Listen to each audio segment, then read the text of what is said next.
Hi, I'm Kristen. Let's get to know voting. So what is voting?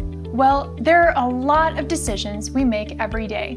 What to eat, what clothes to wear, our schedule, but there are also times throughout the year when we have a chance to vote about things that affect all of us. This is called an election. Elections happen at the local, state, and federal levels. Mayors, governors, presidents, and even adding or changing laws are all examples of what can be voted on in elections.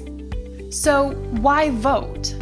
Voting is your chance to express your voice and help shape the world you want to live in.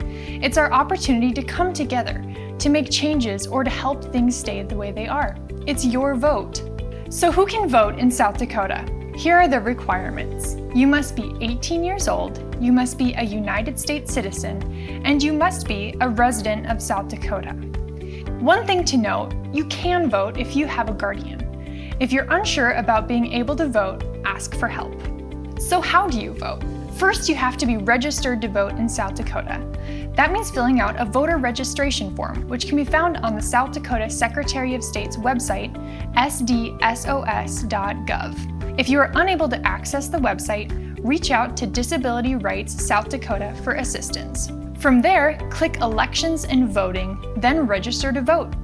You can download the registration form to print and fill out. Then mail the form to your county auditor's office no later than 15 days before an election. To find your county auditor, click on County Auditor's Office for their name and address.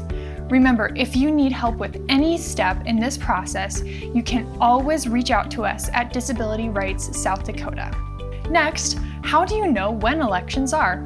Well, voting for elections happens multiple times during the year.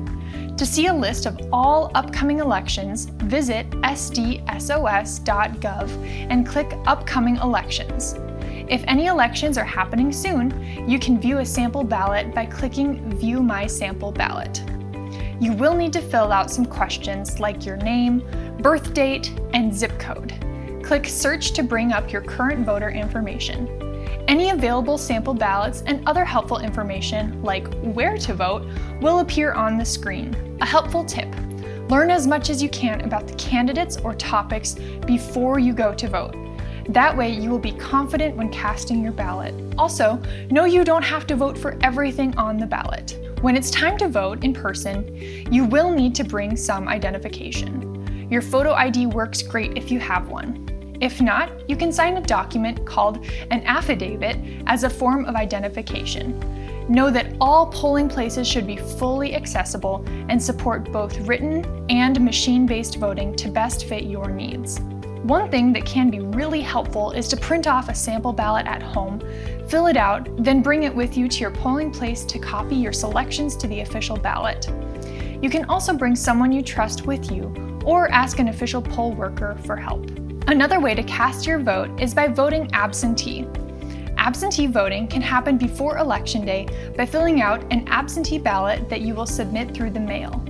You will need to request an absentee ballot from your county auditor or vote absentee in person at the auditor's office in a courthouse near you. I hope you've enjoyed learning more about voting. If you have questions or need any help with the process, reach out to Disability Rights South Dakota.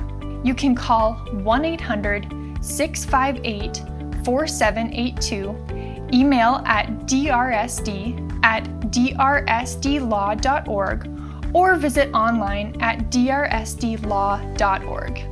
Thank you for joining us in Get to Know Voting.